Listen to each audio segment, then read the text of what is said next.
បាទសួស្តីបងប្អូននៅក្នុងបណ្ដាញសង្គមទាំងអស់គ្នាបានលោកគ្រូអ្នកគ្រូរៀមសបនទាំងអស់ជាទីគោរពជាទីរាប់អានថ្ងៃនេះគឺខ្ញុំមានប្រភេទនៃអង្គថ្មក្រវ៉ាត់និងមានប្រភេទនៃអង្គនឹងពួនដែលខ្ញុំលុញហើយយកមកដាក់ថតចែកជូនដល់បងប្អូនទស្សនានៅក្នុងបណ្ដាញសង្គមបងប្អូនណានៅក្នុងបណ្ដាញសង្គមនេះគឺខ្ញុំរៀបរាប់ប្រភេទនៃ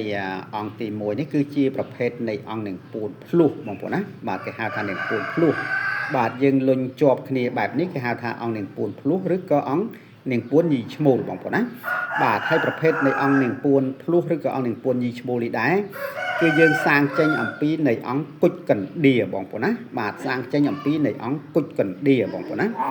បាទសាងចេញអំពីនៃអង្គគុជកណ្ដៀបងប្អូនណាបាទអង្គគុជកណ្ដៀបាទលុញធ្វើជានាងពួនភ្លុះបែបនេះបងប្អូនណាលុញធ្វើជានាងពួនភ្លុះឬក៏ជានាងពួនញីឈ្មោលបងប្អូនណាបាទនាងពួនញីឈ្មោលបាទនេះគឺជាប្រភេទនៃអង្គនាងពួនគុជកណ្ដៀបងប្អូនណាយើងលុញចេញអំពីនៃអង្គគុជកណ្ដៀបាទធ្វើជានាងពួនភ្លុះបងប្អូនណាហើយការប្រើប្រាស់ប្រភេទនៃអង្គគុជកណ្ដៀគឺបងប្អូនដឹងស្រាប់ហើយបងប្អូនណាបាទគេថាខាងស្នេហ៍មហានិយមលុកដូររស៊ីដាក់ចុះដោះឡើងដូចជាដំបូកកណ្ដៀអញ្ចឹងបងប្អូនណាបាទនេះគឺស្អាតបងប្អូនណាបាទគឺខ្ញុំលុញធ្វើដូចជាគេហៅថានាងពួនភ្លុះបងប្អូនណាបាទនាងពួនភ្លុះឬក៏នាងពួនញីឈ្មោលបងប្អូនណាបាទសាងចេញអំពីនៃអង្គគុជកណ្ដៀបងប្អូនណាបាទអង្គគុជកណ្ដៀឬអ្នកខ្លះគាត់ហៅថាភូស៊ីលសម្បុកកណ្ដៀបងប្អូនណាបាទពណ៌ highlight ពណ៌បែបនេះបងប្អូនណាគឺមានសមានស្វាយមានកម្ៅមានអីចឹងទៅបងប្អូនណាដូចខ្ញុំបានជម្រាបចឹងបាទស្អាតបងប្អូនណាសម្រាប់យើងអាចធ្វើជាខ្នាតបន្តោងស្រោបតែពាក់កណ្ដាលចេះក៏បានឬក៏យើងទុកលើហឹងលើអាសនៈយើងដាក់តាមខ្លួនតាមប្រាណបងប្អូនណាបាទនាំលៀបនាំជ័យបាទចំណែកឯអង្គទី2នេះគឺជាប្រភេទនៃអង្គថ្មក្រវ៉ាត់បងប្អូនណាបាទនេះគេហៅថាប្រភេទនៃអង្គថ្មក្រវ៉ាត់ឬក៏ថ្មសរសៃសូត្របងប្អូនណាបាទប្រភេទថ្មបែបនេះបាទបុរាណលោកប្រើសម្រាប់ការពារនៅខាងសឹកសង្គ្រាមដូចគ្នាបងប្អូនណាបាទប្រើខាងការពារនៅសឹកសង្គ្រាមការពាររាល់នៅអំពើមុនខ្មៅទាំងឡាយទាំងពួងបាទឬក៏យើងអាចហៅបានម្យ៉ាងទៀតថាជា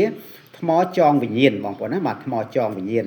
ចងពពួកអមនុស្សអាក្រក់បងប្អូនណាដូចខ្ញុំបានជម្រាបចឹងបាទ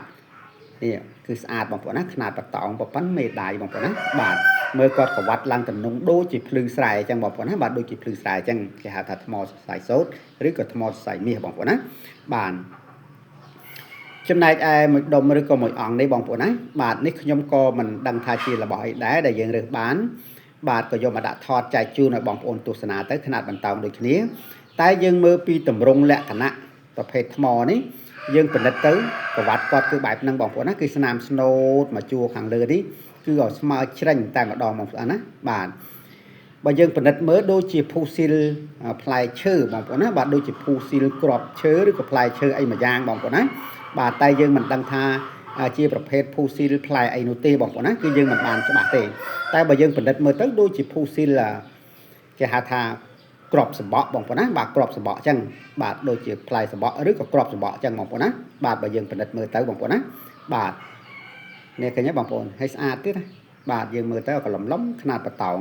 យើងមិនដឹងថាជាប្រភេទអីទេបងប្អូនណាបាទក៏ប៉ុន្តែយើងគិតថាអាចជាប្រភេទភូស៊ីលផ្លែឈើបាទផ្លែឈើយើងមើលទៅរូបរាងរបស់លោកគឺបែបហ្នឹងបងប្អូនណាដូចជាបងប្អូនឃើញនៅក្នុងរូបភាពទាំងស្រាប់បងប្អូនណាបាទក៏យកមកដាក់ថតចែកជូនដល់បងប្អូនទស្សនានៅក្នុងបណ្ដាញសង្គមតែម្ដងទៅបងប្អូនណាបាទហើយរបស់ទាំងអស់នេះដែរបើសិនជាបងប្អូនដែលគាត់មើលឃើញហើយមានឧបនិស្ស័យស្រឡាញ់ចង់បានចង់យកទៅទុកគោរពបូជាថែអាសាបាទគឺសូមតំណែងតាមលេខទូរស័ព្ទខ្ញុំបាទដែលនៅខាងក្រោមឬក៏តាមរយៈលេខ Telegram ខ្ញុំបាទគឺលេខ Smart ទាំងឯងបងប្អូនណាបាទហើយក៏សូមអរគុណច្រើនដែលបងប្អូនទាំងអស់ចូលទស្សនានៅក្នុង Page ខ្ញុំបាទដែលមានទំនុកទុកចិត្តលើ Page ខ្ញុំបាទឲ្យខ្ញុំបាទផ្ញើអីវ៉ាន់គ្រប់ទីកន្លែងទាំងអស់តែម្ដងបងប្អូនណាហើយបើសិនជាខ្ញុំនិយាយទៅក៏លើសនៅពាក្យសម្ដីត្រង់កន្លែងណាមិនសមរម្យក្តីឬក៏រៀបរាប់មិនបានក្បោះក្បាយក្តីបងប្អូនណាបាទក៏សូមខន្តីអភ័យទោសផងបងប្អូនណាសូមខន្តីអភ័យទោសផងបាទនៅចុងបញ្ចប់នេះក៏សូមជូនពរឲ្យបងប្អូនទាំងអស់បាទជួបប្រទះតែសេចក្តីសុខនិងសេចក្តីសប្បាយរកស៊ីទទួលទានមានបានទាំងអស់គ្នាបងប្អូនណាបាទសូមអរគុណច្រើនហើយក៏សូមជម្រាបលាបាទសូមជម្រាបលា